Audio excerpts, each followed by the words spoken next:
الأجل مولا مولا. لا حول ولا قوة إلا بالله العلي العظيم. أعوذ بالله من الشيطان الرجيم. بسم الله الرحمن الرحيم.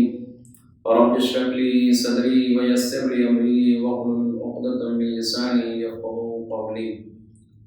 الحمد لله رب العالمين والعاقبة للمتقين، ثم الصلاة والسلام على حبيب إله العالمين سيدنا ونبينا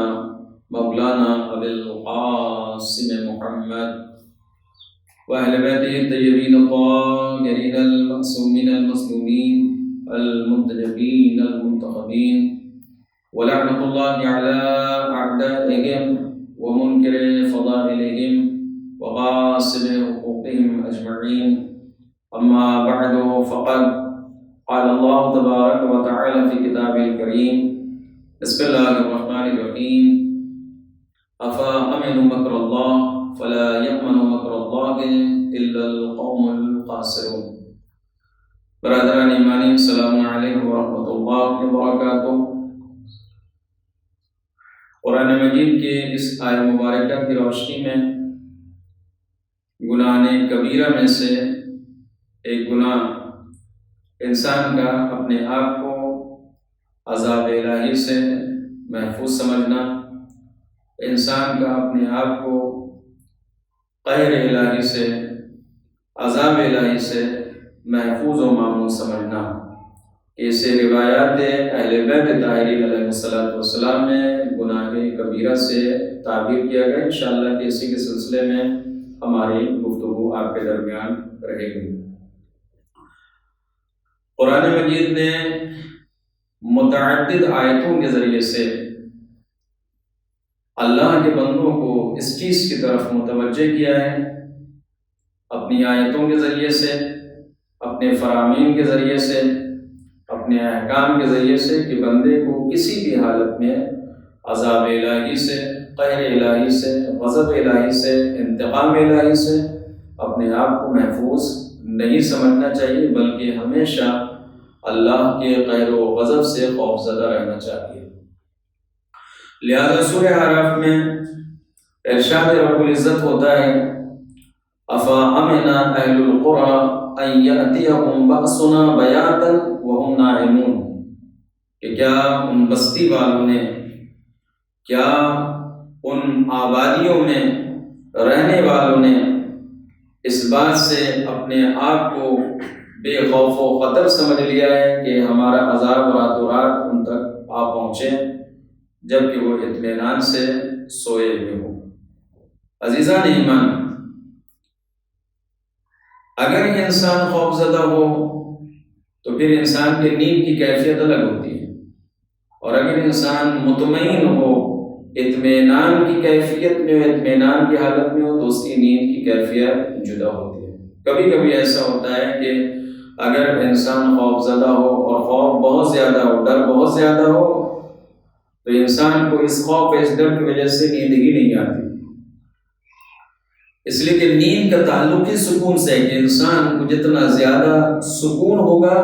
اتنی ہی اچھی اور آرام دہ اس کو نیند آئے گی.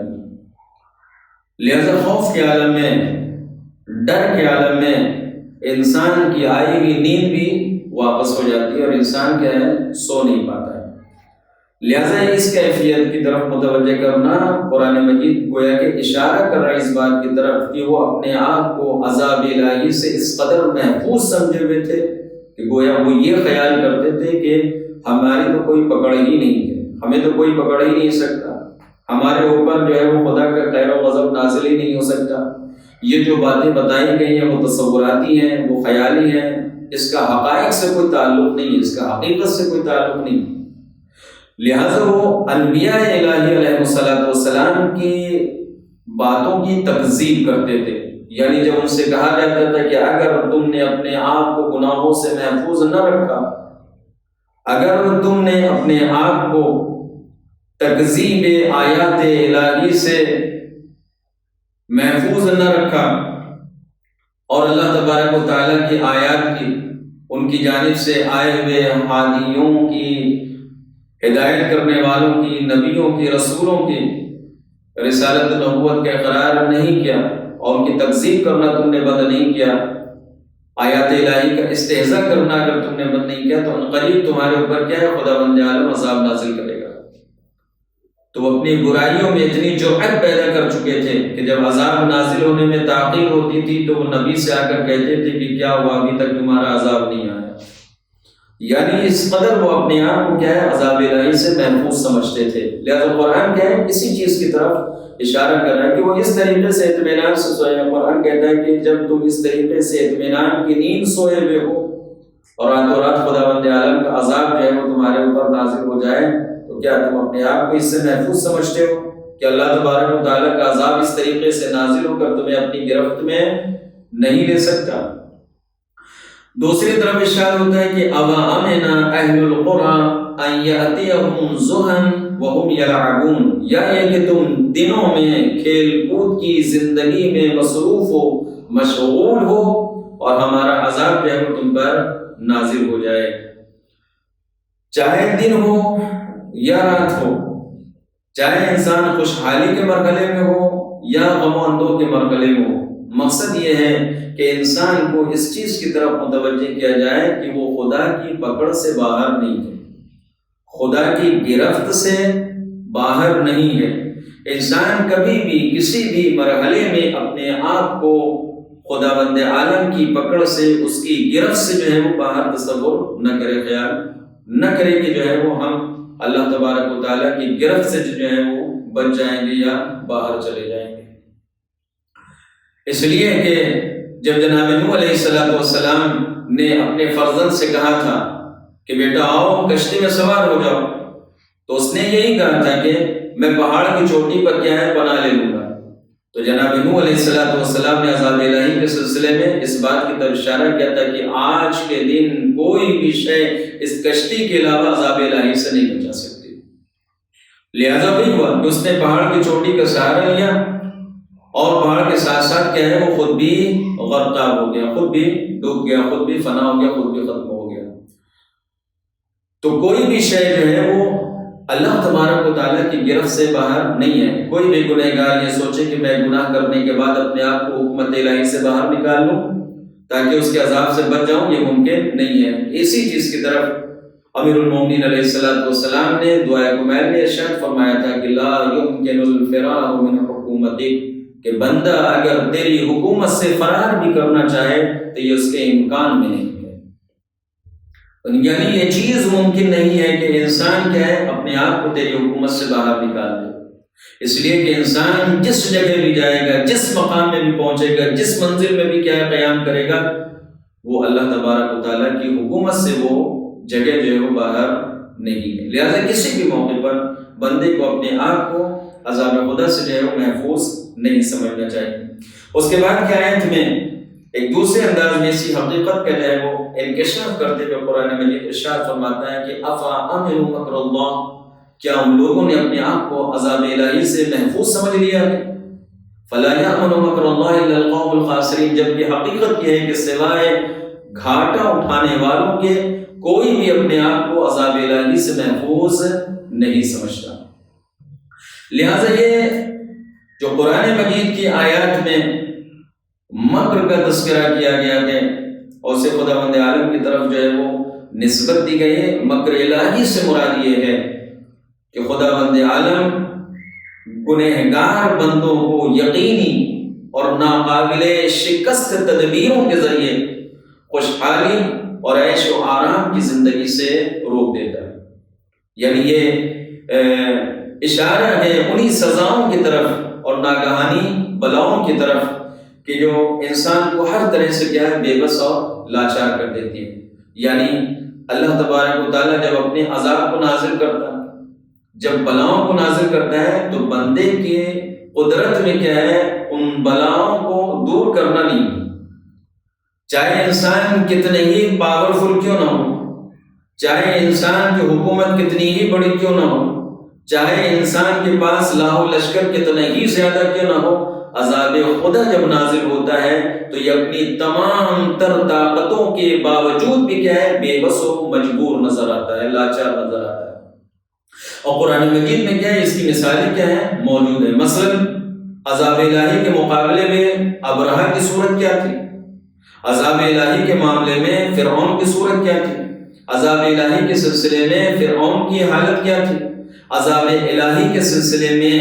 قوم لوط کی کیا ہے، کیفیت کیا تھی۔ لہٰذا اگر سب کو دیکھیں تو سب کے سب عذاب الہی کے مقابلے میں کیا ہے، بے بس اور لاچار نظر آئے، کہ تمام تر قوتوں کے ہونے کے باوجود بھی وہ کیا ہے، اپنے سے عذاب الہی کا دفاع نہ کر سکے۔ لہذا یہ مکر الہی، یہ تدبیر الہی، یہ عذاب الہی کہ جس سے خوفزدہ رہنے کا حکم دیا جا رہا، اگر بندہ اس سے خوفزدہ نہ رہے بلکہ اس کے اوپر جرأت پیدا کرے اور اس سے خوفزدہ نہ ہو، اس سے نہ ڈرے، اس سے اپنے آپ کو محفوظ سمجھے، تو روایات معصومین علیہ السلام میں اسے گناہ کبیرہ سے تعبیر کیا گیا ہے۔ کہ وہ شیخ صدوق علیہ الرحمہ نے کتاب علوم اخبار امام رضا علیہ السلام میں امام زادہ جناب شاہ عبدالعظیم بن عبداللہ الحسنی کے حوالے سے کیا ہے، اس روایت کو نقل کیا ہے کہ جناب عبدالعظیم حسنی رضوان اللہ تعالی علیہ نے اس روایت کو نقل کیا ہے۔ آپ نے فرمایا کہ میں نے سنا ہے امام ابو جعفر ثانی حضرت امام محمد تقی علیہ السلام سے کہ آپ نے فرمایا کہ میں نے سنا ہے اپنے بابا امام علی ابن موسیٰ رضا علیہ السلام سے کہ آپ فرماتے ہیں کہ میں نے اس حدیث کو اپنے بابا امام موسیٰ بن جعفر الکاظم علیہ السلام سے سنا کہ آپ فرماتے ہیں کہ ایک دن عمرو بن عبید امام ابو عبداللہ جعفر صادق علیہ السلام کی خدمت میں کیا ہے، حاضر ہوئے کہ اس سلسلہ روایت کے ذریعے سے کیا ہے کہ اس حدیث کو کیا ہے نقل کیا گیا، اس حدیث کو بیان کیا گیا ہے امام جعفر صادق علیہ السلام کے حوالے سے، کہ جس میں چھٹے امام علیہ السلام نے گناہان کبیرہ کو کیا ہے، راوی کو بتایا ہے، بیان کیا ہے۔ لہذا اس روایت میں کہ جو چھٹے امام علیہ السلام سے ہے اور سلسلہ عصمت کے ذریعے سے کیا اس حدیث کو جو ہے وہ بیان کیا گیا، اس حدیث میں اولاً گناہان کبیرہ کو جب چھٹے امام علیہ السلام نے ذکر ہے تو اولاً شرک باللہ کا تذکرہ کیا، یعنی سب سے پہلے گناہان کبیرہ میں سے جس گناہ کو سر فہرست رکھا گیا ہے وہ خداوند عالم کے بارے میں شرک کرنا، شرک باللہ کو کیا ہے، اور اولاً جو ہے کیا ہے امام علیہ السلام نے کیا ہے بیان کیا۔ دوسرے الیأس من روح اللہ، یعنی رحمت الہی سے نا امیدی کو بھی کیا ہے امام علیہ السلام نے کیا ہے گناہ کبیرہ قرار دیا ہے۔ اور اس کے بعد جب ان دو گناہوں کا تذکرہ کر چکے ثم پھر امام علیہ السلام نے بیان کیا الامن من مکر اللہ،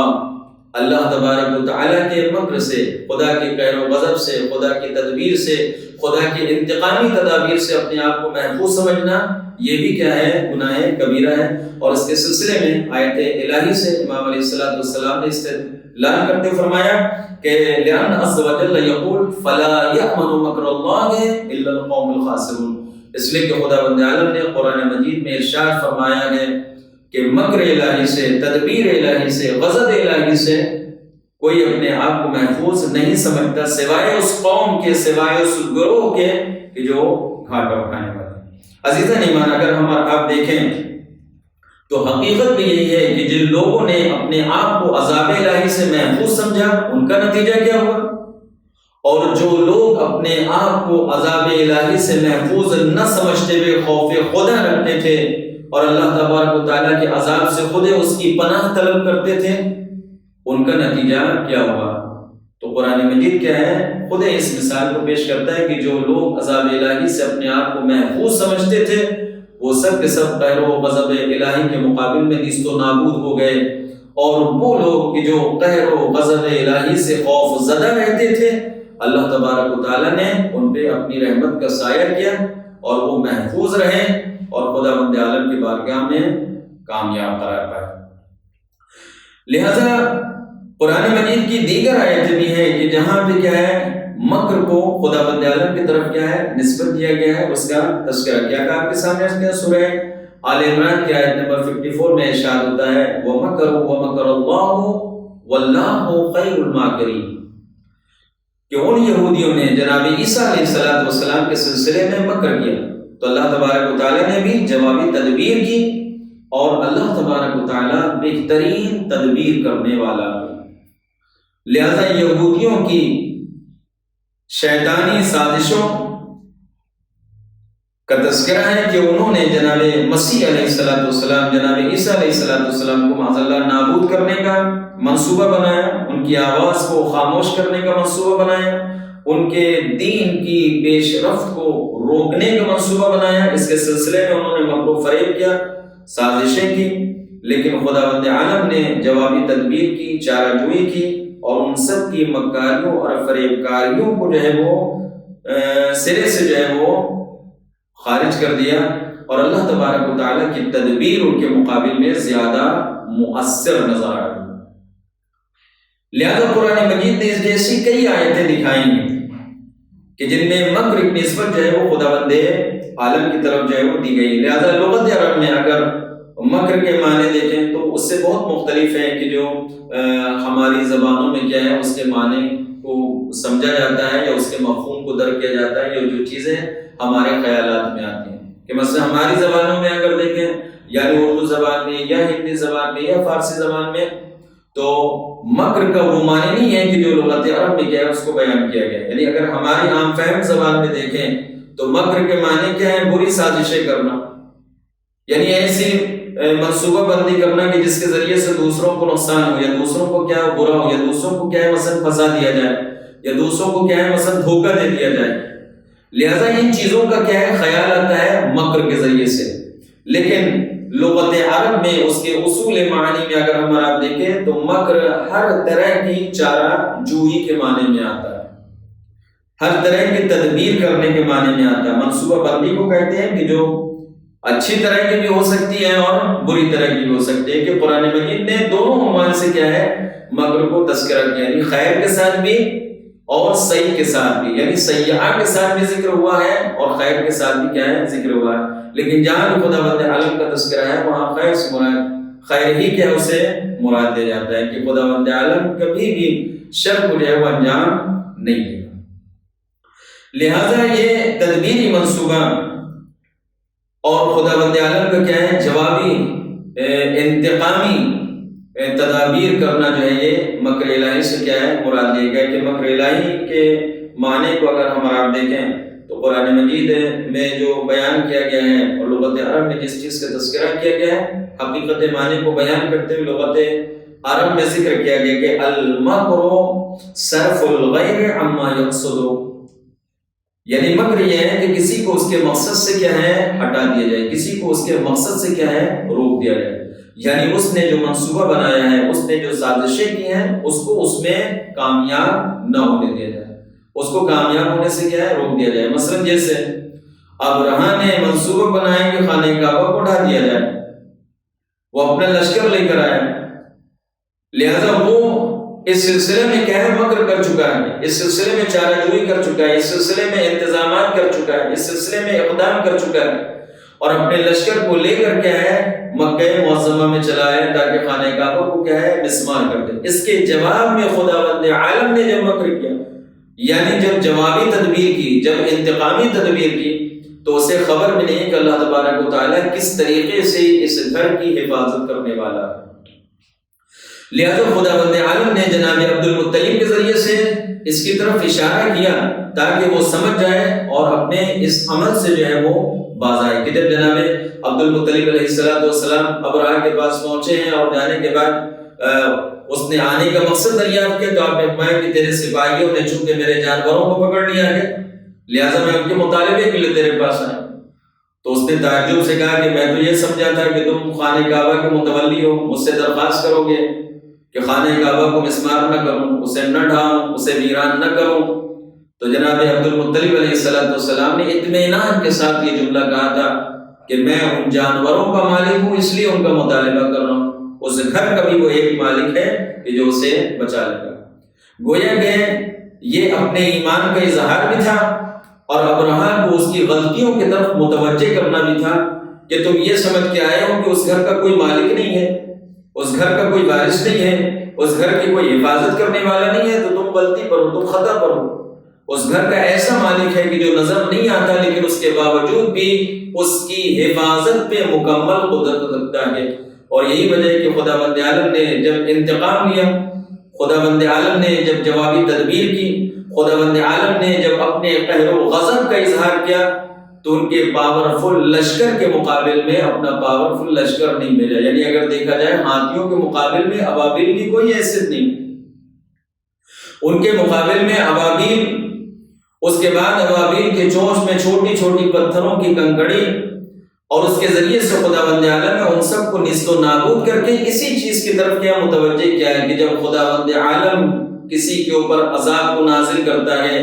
انتقامی تدبیر کرتا ہے، تو بندہ ہر اعتبار سے لاچار و مجبور و بے کس نظر آتا ہے کہ اپنے تمامی وسائل کے باوجود بھی، اپنی تمامی قدرت و توانائیوں کے باوجود بھی انتقام خدا کے مقابلے کی وہ قوت نہیں رکھتا ہے۔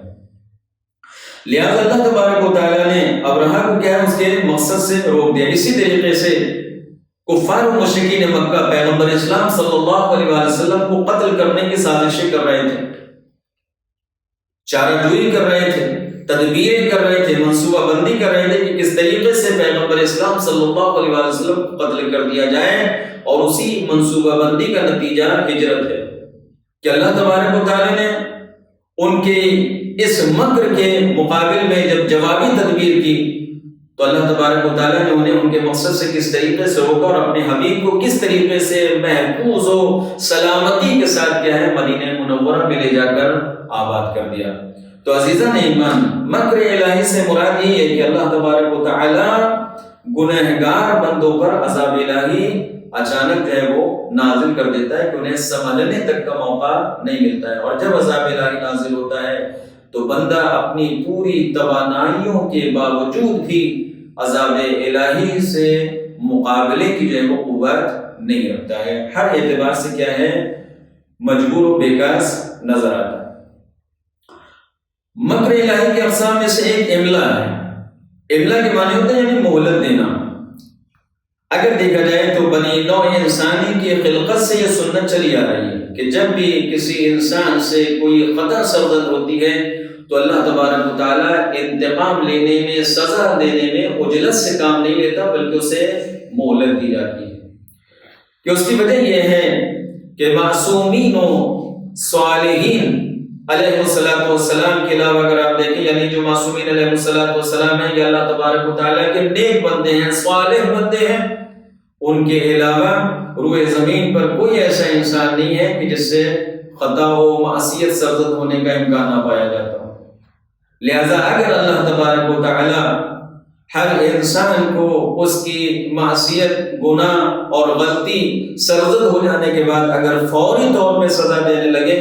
تو روئے زمین پہ پھر کوئی بھی جاندار باقی نہ رہے۔ تو ممکن ہے کہ ایک وجہ کیا ہے اللہ تبارک و تعالیٰ کی بارگاہ میں مہلت دینے کی ہو تاکہ انسان کے پاس کیا ہے خدا کی بارگاہ میں پلٹنے کا موقع فراہم رہے۔ دوسرے یہ کہ خدا مہربان اپنے بندوں کو مہلت دیتا ہے یہاں تک کہ وہ گزشتہ گناہوں کی طرف، گزشتہ اعمال کی طرف متوجہ ہوں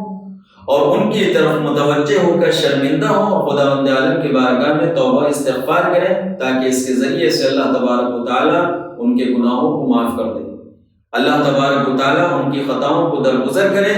اور وہ نئے سرے سے اپنی ایمانی زندگی کا اور روحانی زندگی کا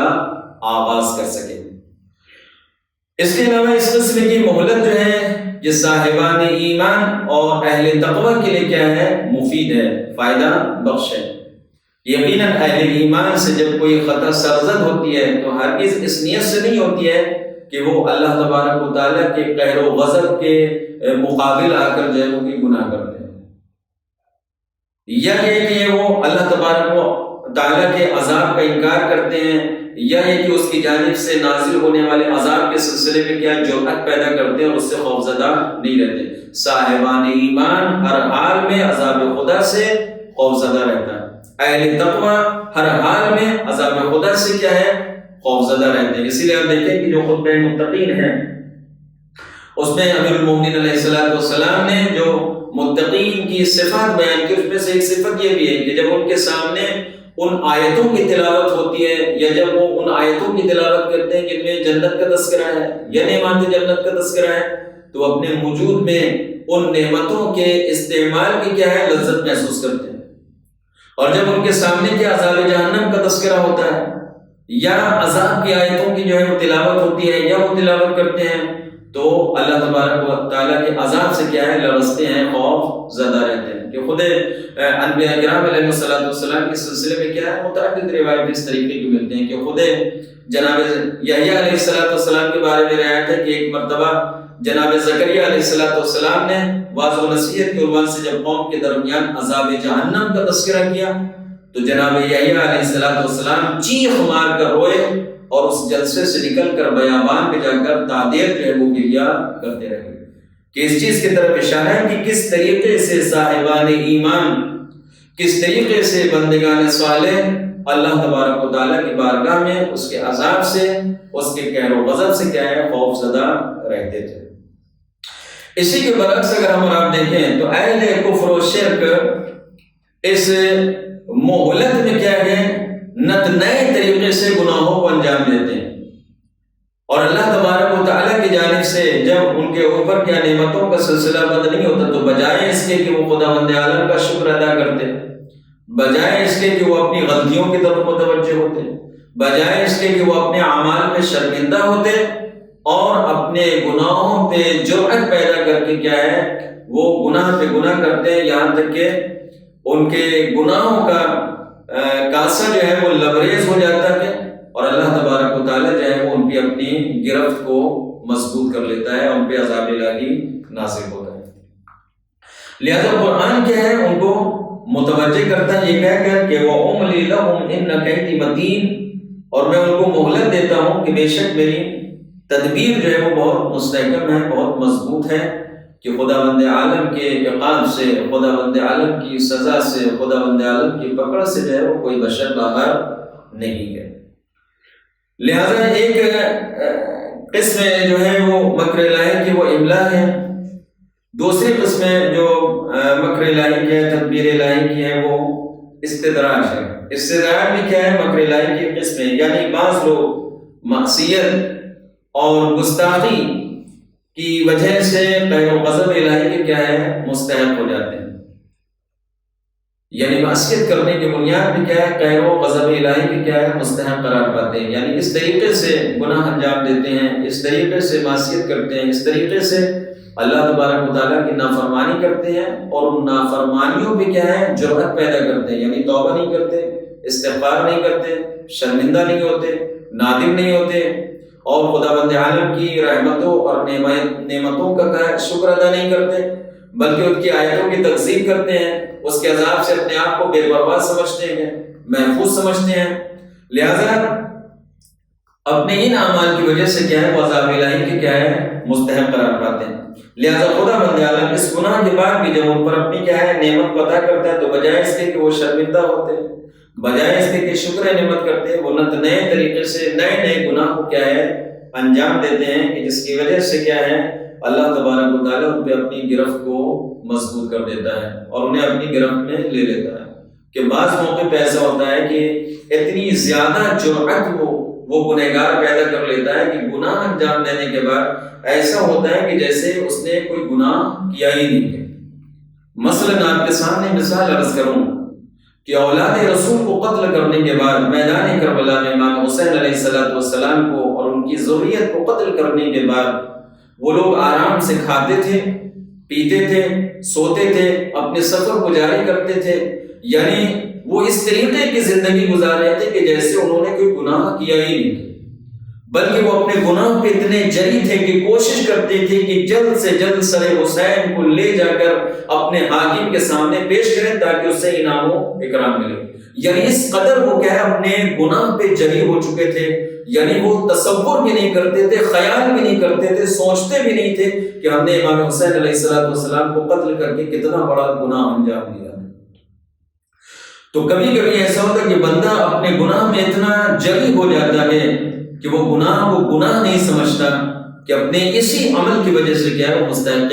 عذاب قرار پاتا. لہذا ایسے گناہگاروں کے بارے میں اللہ تبارک و تعالیٰ کا فرمان ہے کہ والذین کذبوا بآیاتنا سنستدرجهم من حیث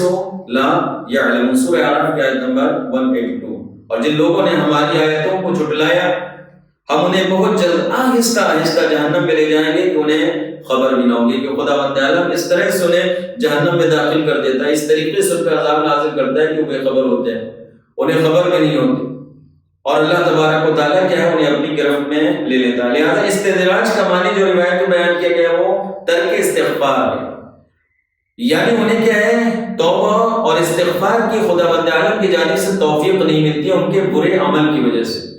چونکہ وہ گناہ میں مشغول رہتے ہیں, گناہ پہ گناہ کرتے ہیں اور اپنے گناہ پہ شرمندہ نہیں ہوتے, لہذا خداوند عالم کی جانب سے کیا انہیں توبہ استغفار کی توفیق نہیں ملتی ہے.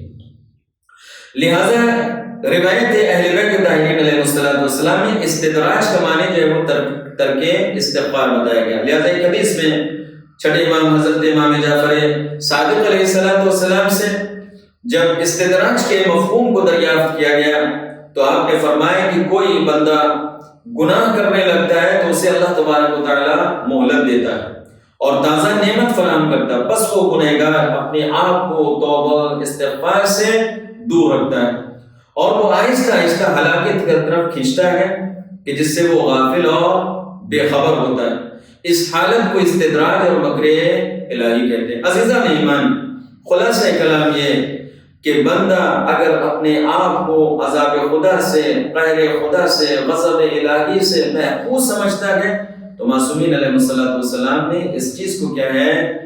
گناہ کبیرہ سے تعبیر کیا کہ بندے کو کبھی بھی اپنے آپ کو عذاب الہی سے محفوظ نہیں سمجھنا چاہیے, بلکہ اپنے آپ کو کیا ہے گناہوں سے دور رکھتے ہوئے عذاب الہی سے خوفزدہ رہنا چاہیے. لہذا گناہ کے ارتکاب سے ہمیں ڈرنا چاہیے کہ گناہ کے ارتکاب سے انسان کی معنوی زندگی جو ہے وہ بہت پست ہو جاتی ہے. لہذا آپ کے سامنے ایک بہترین نقطہ عرض کروں کہ قرآن مجید میں بہت مشہور واقعہ ہے کہ جناب موسیٰ علیہ السلام کو جناب خضر کے پاس کیا تعلیم حاصل کرنے کے لیے اللہ تبارک و تعالیٰ نے بھیجا. تو ظاہر سی بات جناب موسیٰ علیہ السلام اولو العزم نبی تھے, صاحب شریعت نبی تھے, صاحب کتاب نبی تھے. لہذا جناب موسیٰ علیہ السلام جب جناب خضر علیہ السلام سے جدا ہونے لگے تو آپ نے ان سے پوچھا جناب خضر علیہ السلام سے کہ مجھے یہ بتائیے کہ میں صاحب شریعت نبی ہوں, میں اولو العزم نبی ہوں, میں صاحب کتاب نبی ہوں, لیکن اس عظمت کے بعد بھی اللہ تبارک و تعالیٰ نے آپ کو یہ شرف کیوں عطا کیا کہ اللہ تبارک و تعالیٰ نے مجھ جیسے نبی کو آپ کے پاس تعلیم حاصل کرنے کے لیے بھیجا. تو جناب خضر علیہ السلام نے کوئی طویل جواب نہیں دیا, بلکہ جناب خضر علیہ السلام نے صرف ایک فقرہ بیان کیا کہ میں اس منزل پر پہنچا ہوں ترک گناہ کے ذریعے, یعنی میں نے اپنے آپ کو مکمل معصیت الہی سے محفوظ رکھا ہے, ان تمامی کاموں سے محفوظ رکھا ہے کہ جو اللہ تبارک و تعالیٰ کی ناراضگی اور غضب کا کیا ہے موجب ہوتا ہے. لہذا اس طرح کے گناہ کے ذریعے سے کیا ہے انسان کیا ہے مدارج اعلیٰ کو حاصل کر سکتا ہے, ایمانی اور روحانی منزلوں کو کیا ہے مکمل کر سکتا ہے. لہذا انسان کو کیا ہے گناہ کے ارتکاب سے ہمیشہ ڈرنا چاہیے اور ہمارا کردار و گفتار ہمیشہ خوف و رجا کے درمیان ہونا چاہیے. امید اس قدر نہ ہو کہ انسان مغرور ہو جائے اور خوف بھی اس قدر نہ ہو کہ انسان مایوس ہو جائے. لہذا ہمیشہ قرآن اور روایات اہل بیت طاہرین علیہ السلام اور تعلیمات اہل بیت طاہرین علیہ السلام کی طرف ہمیں متوجہ رہنا چاہیے کہ اہل بیت طاہرین علیہ السلام نے کن چیزوں کو گناہ قرار دیا ہے, ان گناہوں سے بچنے کا کیا طریقہ بیان کیا ہے,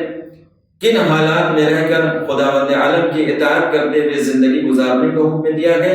ہمیں ان چیزوں کی طرف متوجہ رہنا چاہیے کہ اگر ہم اس پہ عمل کرتے ہیں اور احیاء امر اہل بیت طاہرین علیہ السلام کرتے تو یقیناً ہماری زندگی خدا کے نزدیک ایک کامیاب زندگی ہوگی اور اللہ تبارک و تعالیٰ کی بارگاہ میں ایسے ہی افراد کو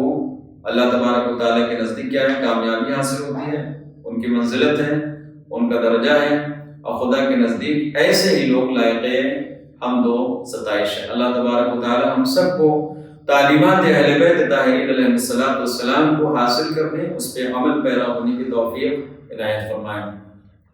خدای مدفع محمد علیہ محمد علیہ السلام کے ہم سب کو توفیق عنایت فرما کہ ہم سب اہل بیت طاہرین علیہ السلام کی ولایت و امامت کے مدافع قرار پائیں۔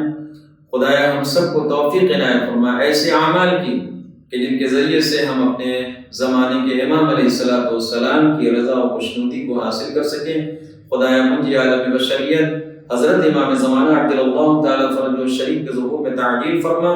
ہم سب کو ان کے اصحاب و آبان انصار میں شمار فرما۔ وآخر دعوانا الحمدللہ رب العالمین، والسلام علیکم ورحمۃ اللہ وبرکاتہ۔ اللهم